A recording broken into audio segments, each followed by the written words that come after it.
Blog Talk Radio. Oh, it's time to get real. Oh, yeah.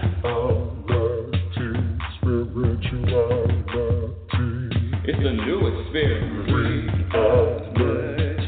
Spirituality. Yeah, keep your ears open for this one, man. Spirituality. You got a question for RLN? Spirituality. Yeah, it's time to get some answers, baby. Spirituality. Oh, now we get real. Spirituality. Yeah, it's time to get down.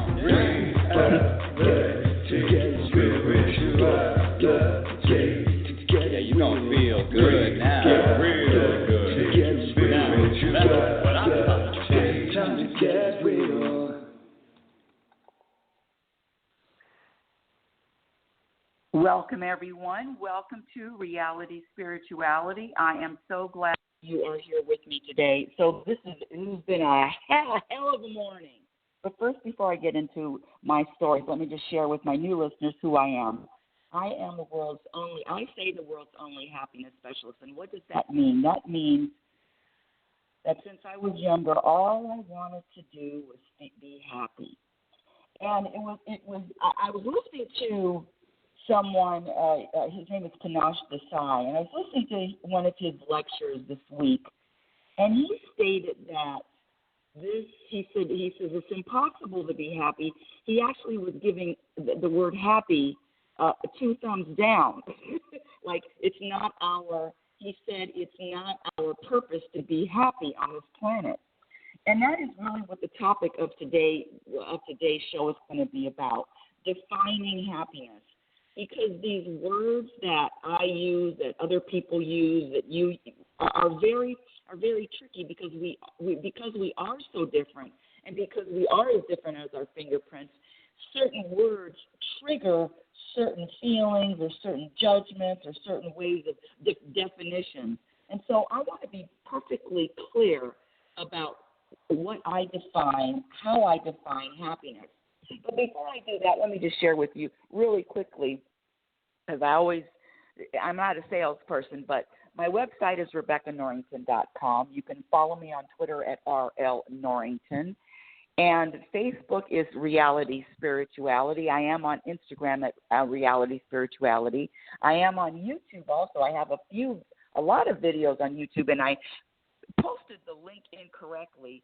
So if you just search Rebecca L. Norrington on YouTube, you'll see a whole slew of videos. You can, if you have nothing else to do, you can watch the videos. And the last thing I want to say is just this week I was picked up on iHeartRadio, so that's pretty exciting. More people, maybe 1 or 2 more people will be listening, but if nobody listens, it doesn't matter, because one of the things about happiness, and let me define it. First of all, happiness is a practiced skill.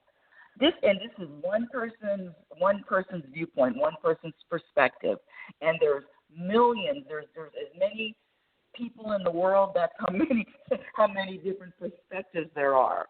So this is just my perspective, just to make things more clear.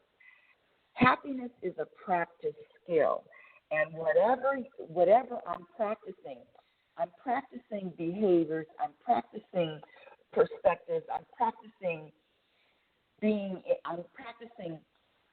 feeling balanced, I'm practicing surrendering, I'm practicing trusting, and all of those things to happiness. Now, this word happiness, for me, it is the same thing as saying peace. If I would have thought of it 10 years ago or 15 years ago before I put this title of happiness specialist on my own head, I would have said peace specialist, but that doesn't even make sense. Well, it does make sense, but happiness specialist, and most people get it. Most people get what I'm talking about. So this happiness is the same thing to me as having peace. And when I say peace, I mean peace in mind, not peace of mind, because the mind is out there all the time. It is always doing something. but peace in mind. There is a rooted, you are rooted, I am rooted in this notion of feeling peaceful and content regardless of what the world is throwing at me, regardless of what's happening. It is a state of being. Happiness, peace is a contentment, that vibration of satisfaction is a state of being. So I want to thank Panache for encouraging me to just be even more clear about my definition of happiness. And when I ever meet him, when I meet him, I'm gonna let him know that that different words mean different things to different people. And so I get his point, the bigger picture of this happiness and just skipping through life and everything's fine, everything's wonderful. I get that, and that's not what I'm talking about, because life throws hardballs, life throws curveballs, life throws death issues, life throws health issues at you all the time. And the key is, how do you respond to whatever you're thrown at, whatever is thrown at you, and how you respond or how you view the world or your perspective of the world is based on what you're rooted in. What are you? What is your foundation? Let me throw out a few of these. What adds to happiness? What is some of the tips, the skills, the behaviors that add to happiness? This is number one. This is my number one. Making happiness, a.k.a. peace, contentment, your number one priority. When you make it your number one priority, it keeps you focused on, okay, my priority isn't, let's see, my priority isn't attending a party. My priority is feeling peace at all moments. When you make that commitment, and it is a commitment, to having happiness and peace your number one priority, that's the beginning. Surrendering to whatever is happening in the moment. That means whatever is happening, there's no judgment on it. It's just an experience without judgment. Humbling the ego. Now, I have a full-on back and forth wrestling with my ego all the time, because my ego never shuts up. It never tells me, oh wow, this is a great day. What a beautiful day. What beautiful scenery. My ego always finds something wrong in the moment, in this moment, in any future moment, in any past moment. The ego always finds something wrong, and so one of the tools, one of the behaviors is humbling the ego, especially when it's feeling its Cheerios. How do you humble the ego? Well, you observe it, you witness it, and sometimes I have to have some fun with it. Oh, this is what you got, ego. This is nice. Oh, I'm lazy. I'm not getting anything accomplished. Oh, this is another day of doing nothing without anything happening. Oh, just the witness of it. And again, happiness, being at peace is a practice skill. So it's different today. I'm a different person today than I was a year ago or 6 months ago. Now, I teach classes, fitness classes, and one of the things we practice is balance.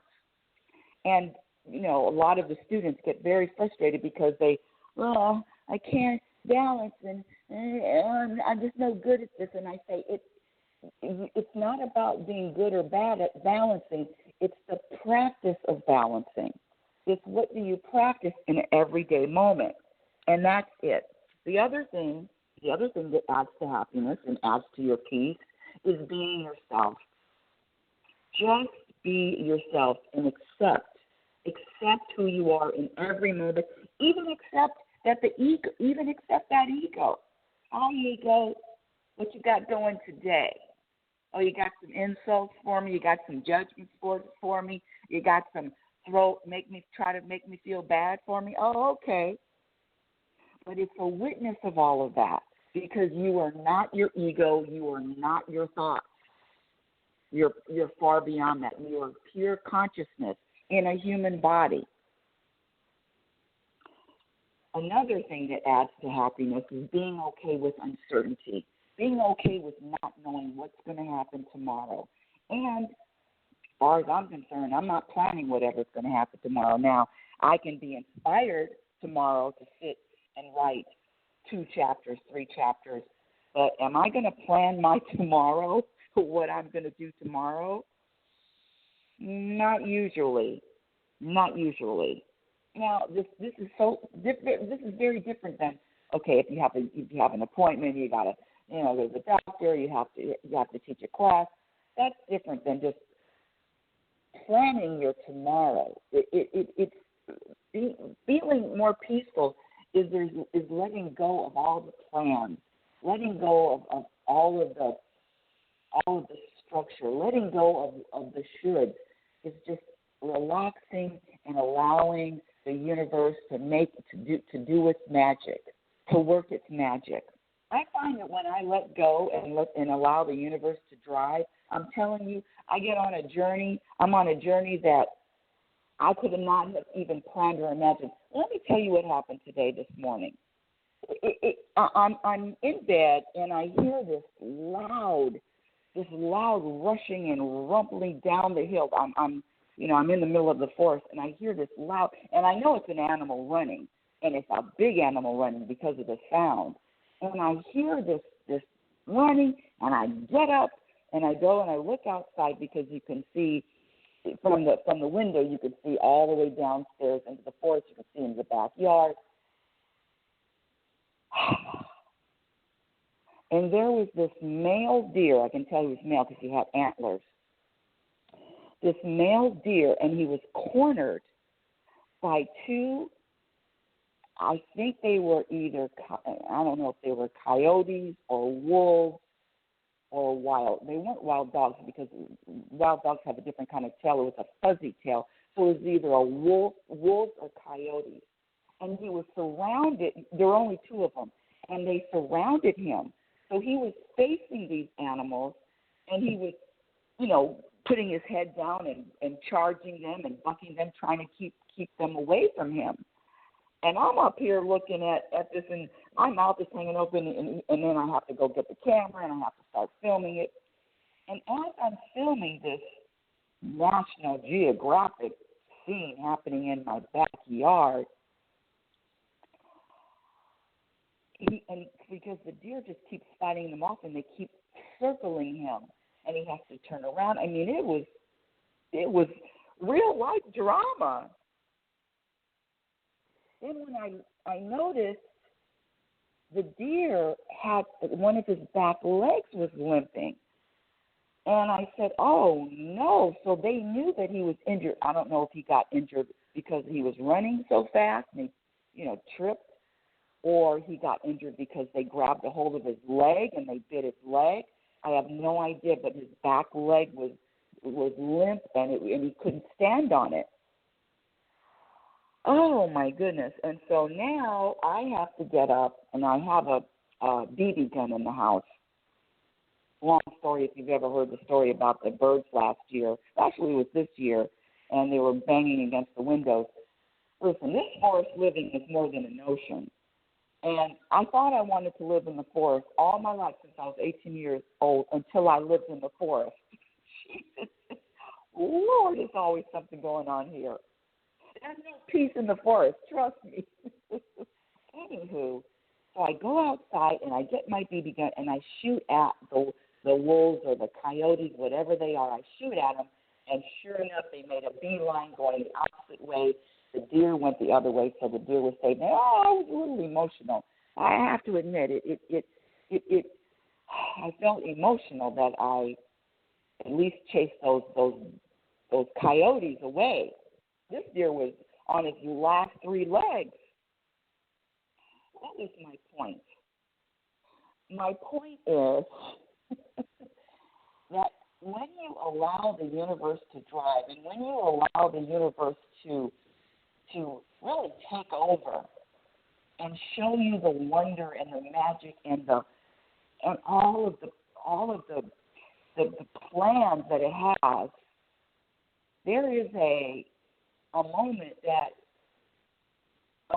by moment, and you will be at peace. You will feel more peaceful because, in other words, you're doing less. Any time when you have less things to do, less things to do, less things to think about, less things to have on your plate. It's like being on vacation. It's like being on vacation, but you're really living your life. But the vacation mode, I remember going on vacations, and on a vacation, especially if it's over 2 weeks, the first few days I'm still wound up. Oh, on a vacation, I remember being in Hawaii, and oh God, I've still got the city mentality. I'm still wound up. After a few days, I can start relaxing. There's no schedule. There's nothing to do.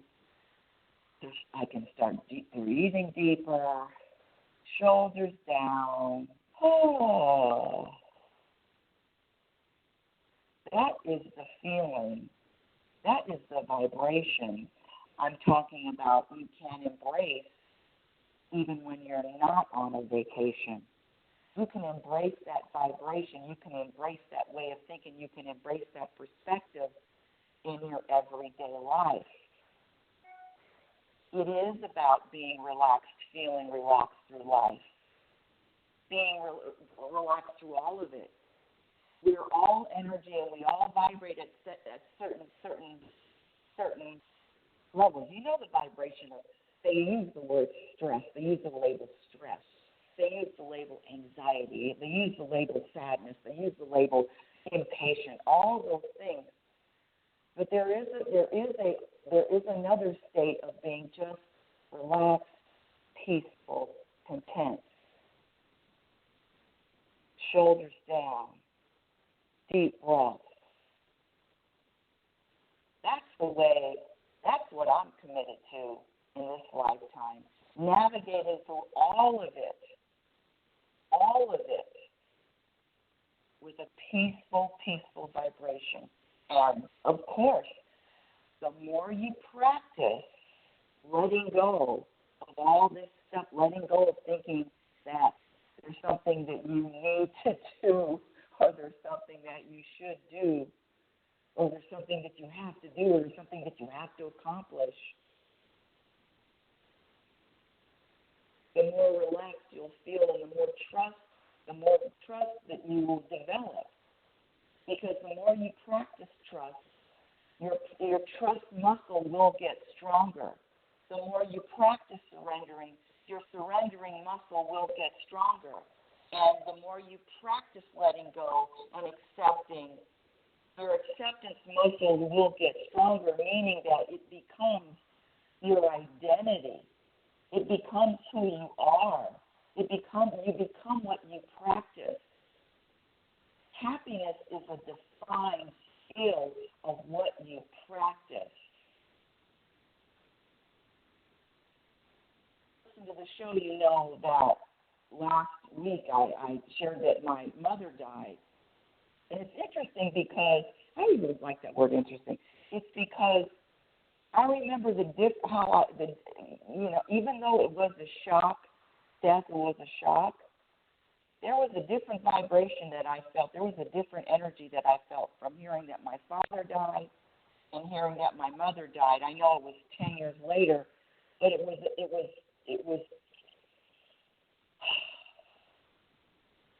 I could feel that I was a different person.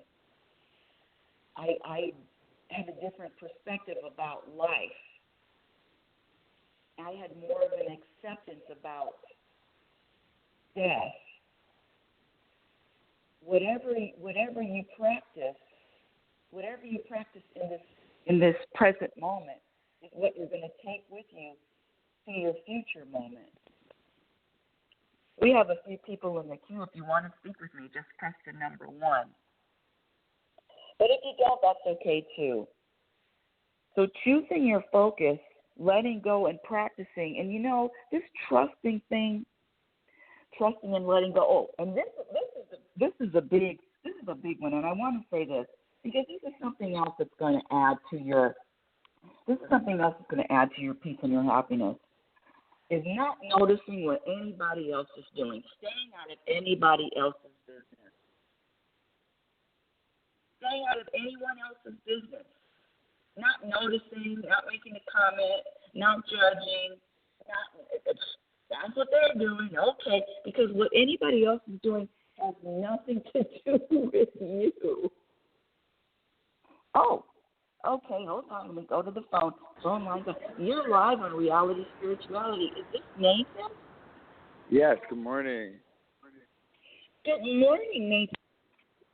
For calling in. Welcome to Reality Spirituality. Thanks. So I heard you talking about how you feel differently about death and how you said 10 years, a 10-year span, and you just have grown or your ideas have changed. And I was thinking about it too last night, just this theme of death. And I have a couple good questions, or I think they're good questions if you're up for them. Please, of course. It's just funny because you just started talking about it. I just got off the bus and was able to talk. So my question is, I wrote 10 years ago. I said, but I only made up that number. But I said, what is the way that you feel about death that you didn't feel 10 years ago? And I wrote that question yesterday for you. What? You wrote that question yesterday? Yeah, I just had a moment where because I wanted to talk to you on Reality Spirituality. I didn't know if you were going to do one today. So I wrote down some questions. It just I was inspired to. I have some other really good questions too. Please. Okay, so ask your question again because I really want to ask your question again. Well, I just think it's such an interesting topic, and it really does change. I mean, I remember for me personally, my thoughts around death or my fears around death and of myself dying or other people dying, and I feel like it just changes over the course of my life how I feel about it. So I was just curious, how do you feel different about death as a theme than you did 10 years ago? Or maybe one of the ways, or a perspective. Right. Well, when I was in my 20s, I remember saying to myself, I don't know what would happen. I don't know what I would do if my mother or father died. I just remember being in that state of being afraid and not wanting them to die, and not really accepting or even acknowledging that was going to happen. The thing is fear.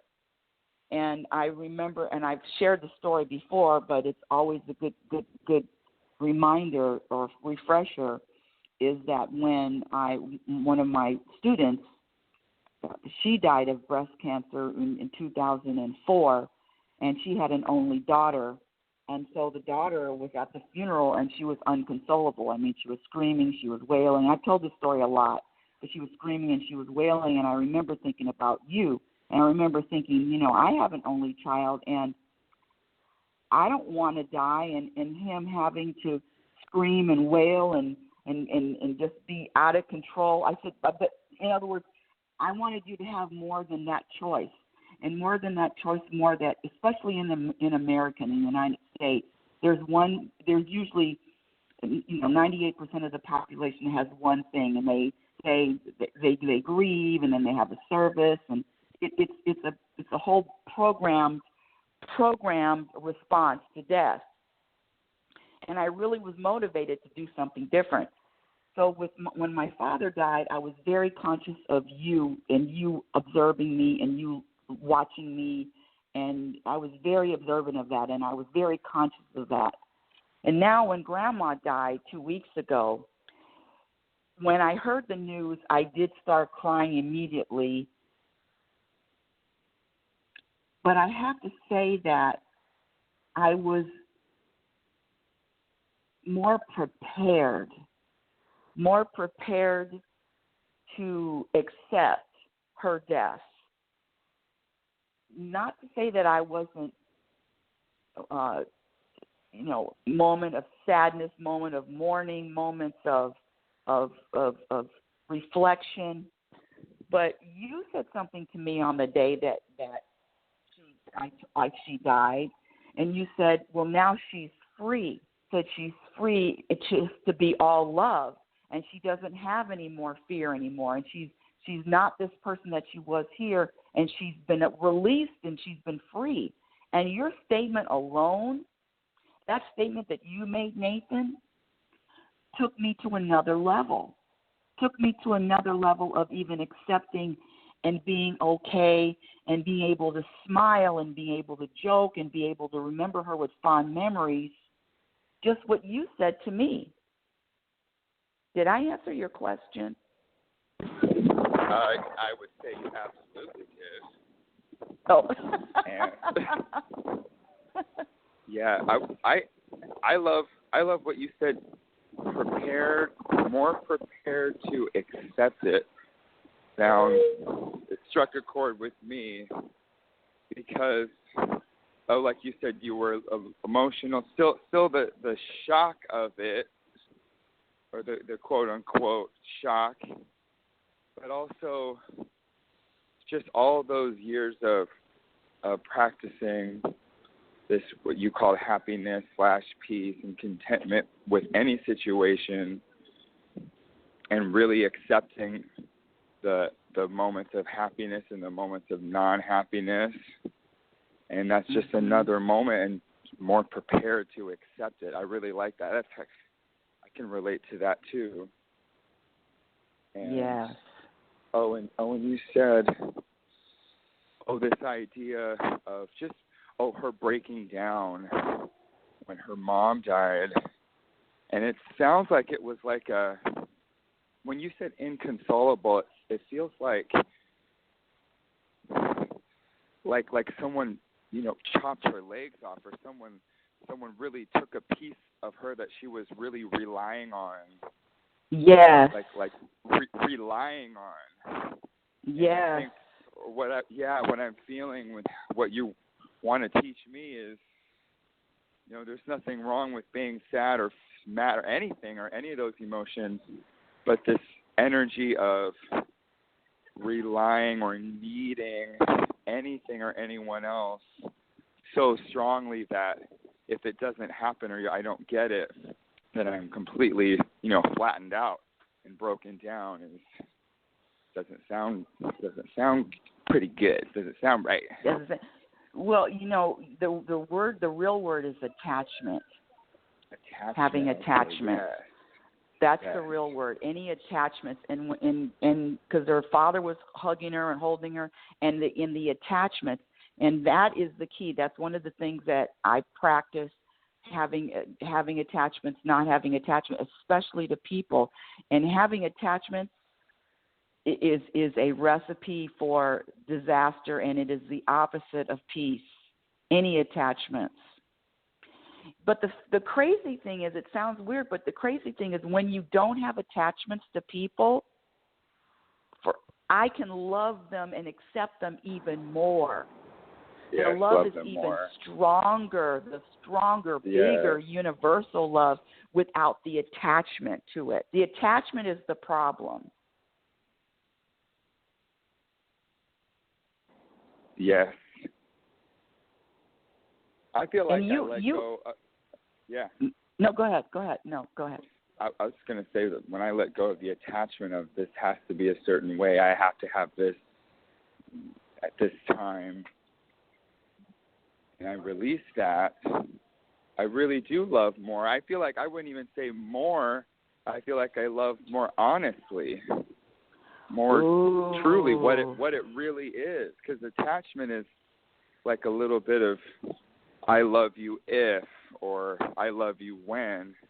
But without the attachment, there's just no strings or no protocols. It's just loving whatever it happens to be or not be. Mhm. It's how the universe loves. Loves without, just like you said, loves without strings attached. Love without strings attached. Love without wanting anything in back. Love without expectations. Love without any conditions. Oh, I love you, but if you do A, B, or C, I won't love you anymore. Well, then you didn't love me in the first place, mama. No. You didn't love me in the first place if I got to do what you want me to do. Right. You have another question? Yeah, I do. I have kind of an abstract question, and then I'm going to go into class. Oh, okay. Because, so it's I know you could answer either one. And one of them is, what would you say is the difference between life and death? And other than the obvious. And then the other part, too, is there anything that life and death have in common? Ooh. What do they have in common? Life and death. Well, life and death is part of the never-ending cycle. Life and death is they both are in the cycle. It's like sunlight and then the moon. They're the cycle of day and night. So life and death are connected because it is, and I'm talking physically. Physically, live and then die. Anything that's living will eventually die. Anything anything that's living is going to eventually die. So it's a cycle they're related. Life and death is a related cycle. And the difference between life and death, or no, you said, well, the thing is, I'm conscious energy, I'm energy. And so energy cannot be created or destroyed. Energy is there's always energy. So I am consciousness, and my body will be dead. My body will be dead, but my energy and my spirit, whatever you want to call it, spirit, soul,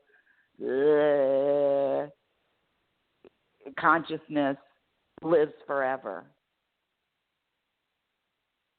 Death has a time limit on it. Death has a beginning and an end. Life is forever, infinite. I love that.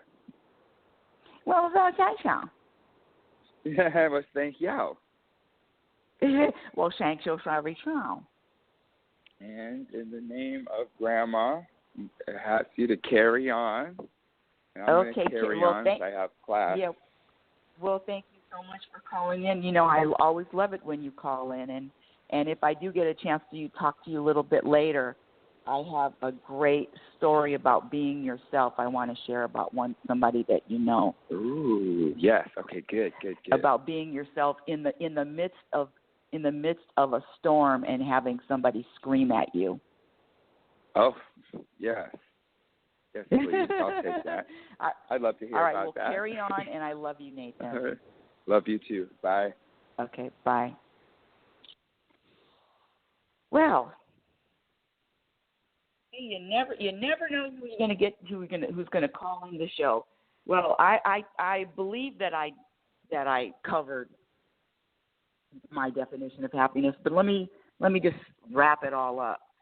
The definition of happiness is being able to feel at peace, able to be at peace, regardless of what's happening and regardless of what doesn't happen. Happiness equals in mind. Happiness is contentment. Happiness is a practice skill.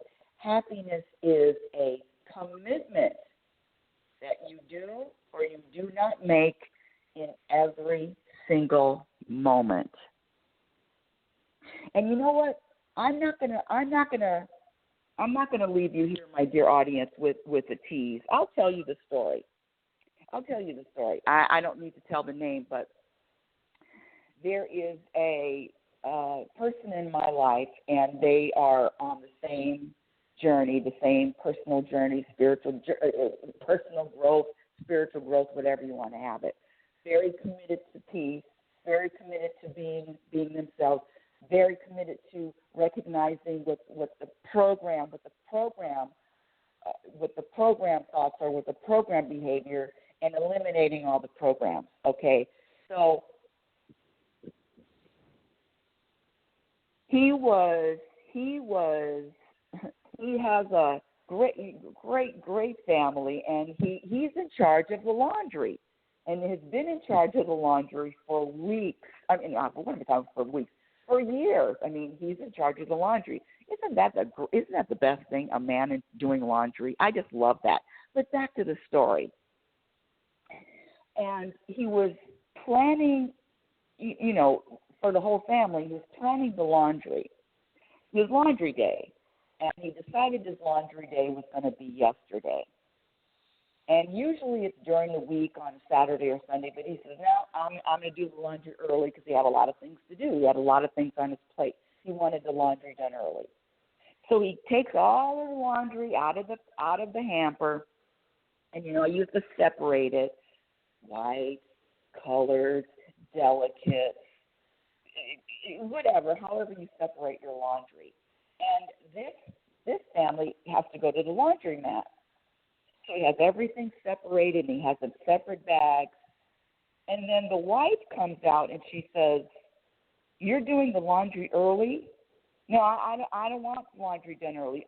You don't need to do the laundry early. No, it's too early to do the laundry. Sorry for all you married people out there. It's too early to do the laundry. All of the clothes that he just separated, and she throws everything back in the hamper. All of the clothes, everything back in the hamper, because she said it was too early. Even though he's doing the laundry, she decided that it's too early to do the laundry by 2 days. And, that's a whole other issue, married people trying to control each other. But that's a whole other show. So she put everything back in the hamper while she's saying it, yelling a little bit. He doesn't say one word. He doesn't say, I'm going to do the laundry tomorrow, I'm going to do it again. Not one single word. He lets her do whatever she wants to do. She puts everything back in the laundry, into the hamper. And the next morning, 5 o'clock in the morning, he gets up because that's when he planned on doing the laundry. He takes everything out of the hamper, separates everything, goes to the laundromat, and does his laundry. 2 hours later, he comes home with the laundry, everything's folded. And she says to him, well, that was stupid of you letting me put everything back in the hamper if you were going to do the laundry the next day. That was stupid. He didn't say one word. This story is so rich with so many different things.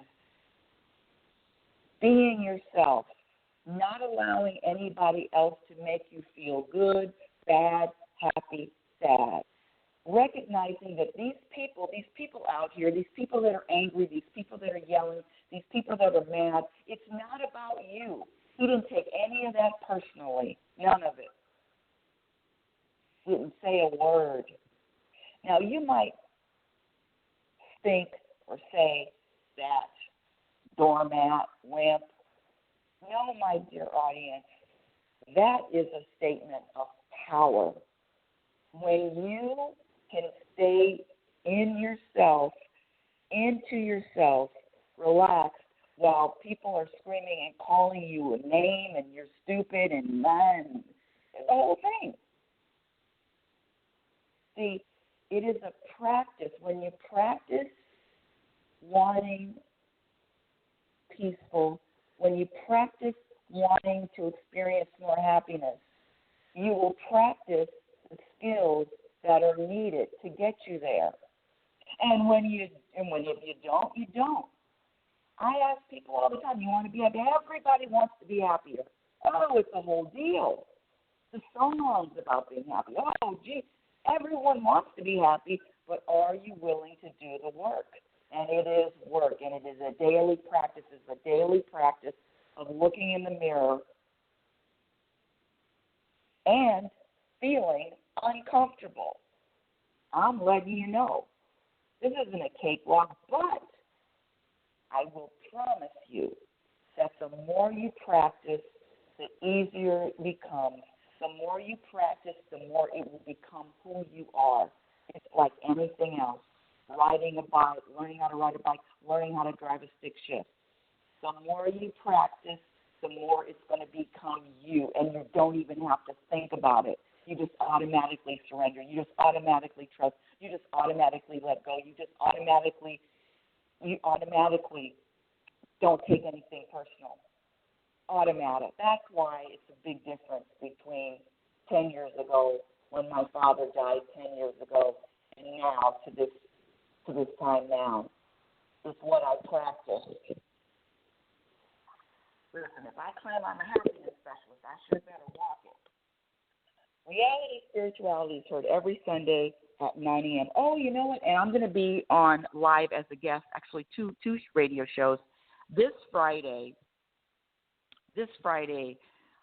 1 p.m. Pacific Standard Time on Bite Me Radio, BITEME Radio. It's also on Blog Talk Radio. So I will be posting all of that information for you. And I'm going to be sharing what I learned about death and being a happiness specialist and death of a parent. Here we go. Visit me on my website is RebeccaNorrington.com. Follow me on Twitter at RLNorrington. My Instagram handle is RealitySpirituality. My YouTube channel, just search Rebecca L. Norrington, and you'll get a whole lot of videos that I've done over the years. My first book, Reality Spirituality, is on Amazon.com and also on Lulu.com. My second book, Program for Unhappiness, will be out sometime one of these days. Join me again next week when we're going to discuss more topics. How do we experience more happiness? This is the journey. My favorite quote from Abraham is, you cannot have a happy journey. You cannot have a happy ending to an unhappy journey. You cannot have a happy ending to an unhappy journey. It is about the journey. And I want to remind you that you, my dear audience, you're a physical extension of the universe. You're always evolving, you're always growing, you're always changing. Love is patient and love is kind. Be kind to yourself. Be your own best friend. Have a conscious week. Make the commitment to feel more, to be happier. Make the commitment to be more peaceful. It's up to you. Whatever you vibrate is what you are contributing to the world. Whatever you vibrate is your contribution. That's all I'm saying. You've been listening to Reality Spirituality. Thank you for listening. Yeah, oh, it's time to get real. Oh, yeah.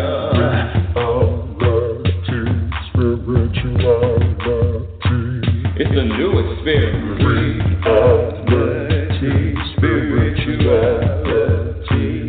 Yeah, keep your ears open for this one now. Reality Spirituality. You got a question for RLN? Reality Spirituality. Yeah, it's time to get some answers, baby. Reality Spirituality. Oh, now we getting real. Reality Spirituality. Yeah, it's time to get down. Reality Spirituality. Yeah, you gonna feel good now.